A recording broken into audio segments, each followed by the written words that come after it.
about 5 weeks into the job, head coach of Kent County Cricket Club. How do you think it's gone so far? I've enjoyed it. It's been great. I think,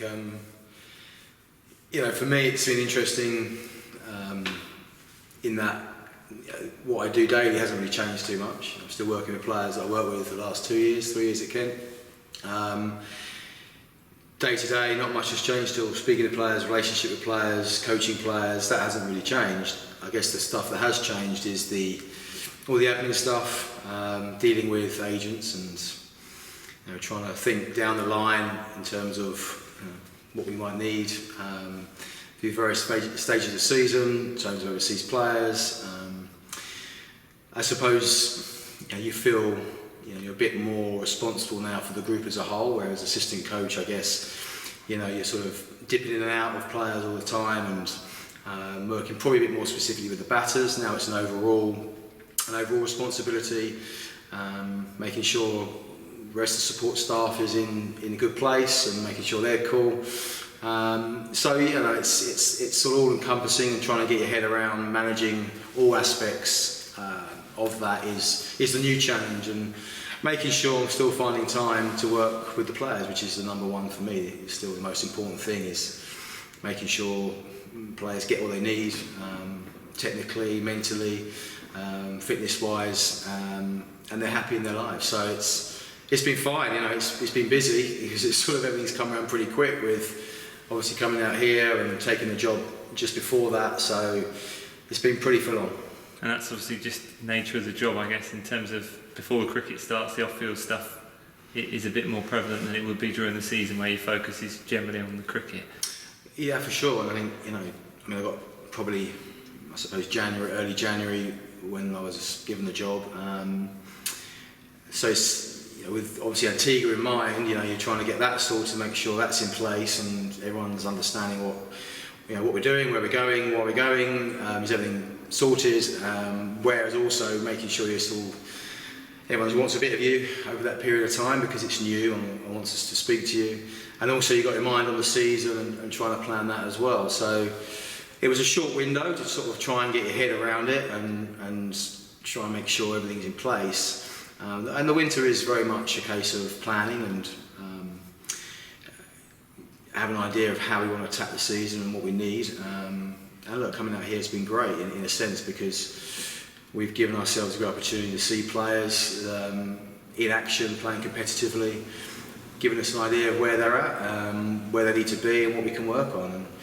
And what tends to happen with us is really good indoors in the winter. We don't actually play a competitive match to a pre-season friendly or a university game a couple of weeks before the season. If there is any red flags, it's a short window to put it right. So coming out here has been great. We've had the opportunity to see where everyone's at and we can address it.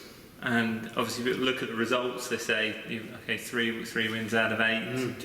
A tricky, challenging trip in terms of the on-field stuff, but the training and everything that's gone around it, warm weather, the ability to work with players quite closely day in, day out, and top up that fitness as well. It's been a good trip, hasn't it, from that perspective? Yeah, look, I think the balance for this trip was, yes, we want to be competitive. Yes, we want to start trying to bring in a winning culture to the group, absolutely, and no better place to start than out here.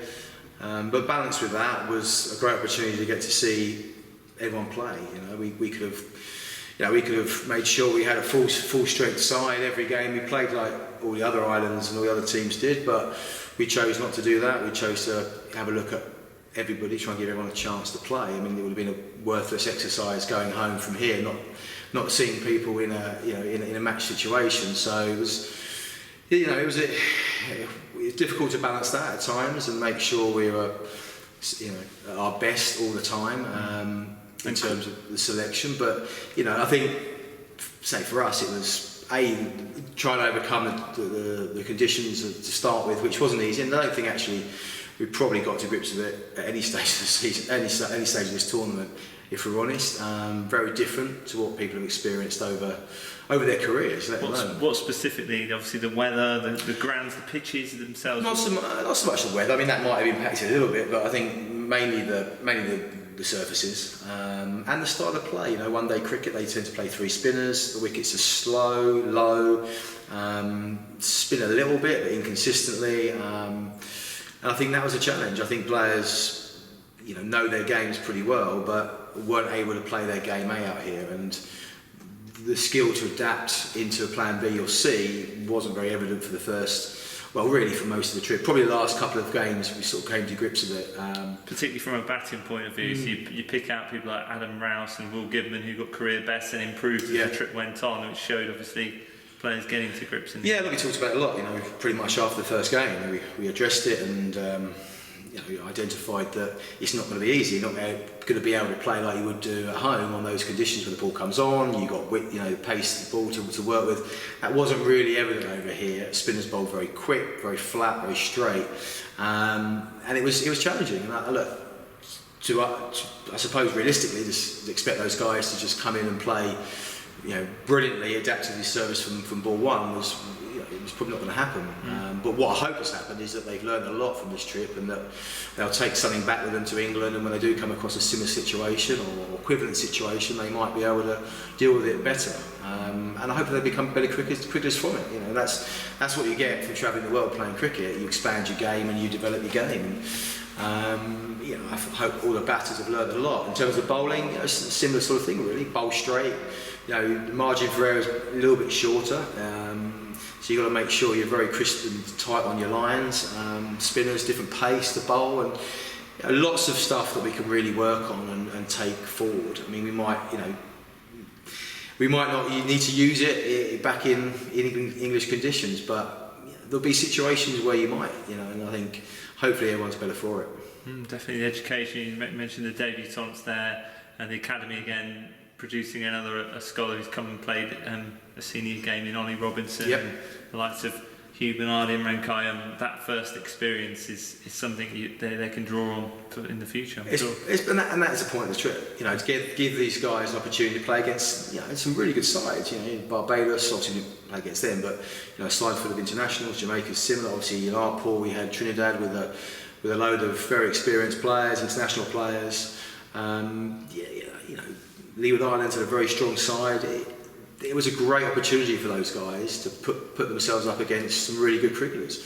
And in Hugh's case and Ollie's case and Rousey, these guys are making their debuts for Kent, and that is an experience in itself. To deal with the nerves and the pressure that comes with that is something also to be able to handle.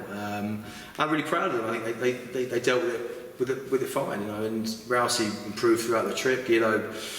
The same, a great experience for young Ollie Robinson, who probably it was a learning trip for him to come out, but to get a game at the end, he would have loved and benefited from being involved and actually playing the game. And all of them, I hope, have, as I say, they've got something out of this trip in one way or other. That they've felt they've improved their skills. They've seen a different style of cricket. They've watched some very good players play up close and personal, and I'd be disappointed if they hadn't picked a load up and to be able to take into their own games. And team spirit and team building, of course, the lads not just playing cricket but spending a bit of quality time and getting to know each other and really foster that understanding. Well, I think that's the benefit of an overseas trip, and I'm having my own experience on pre-season trips. That's the great advantage you have. Everyone's together. You're in each other's pockets for quite a period of time. You do get to know each other better. That may sound strange, but those relationships are building, not just socially but also in terms of cricket. So they're talking about cricket more often. They're enjoying themselves on the island. It's a great place to be, so they're spending time in this in this environment where there's a bit of downtime as well to catch up with each other and talk stuff through. And I think you don't always get that when you're at home in English pre-season. You come, you train, you go home, and here you're part of something. There's team meals, there's discussion over stuff. You're never in a rush to get things done. It's a great opportunity. We're very grateful to be here to have the opportunity.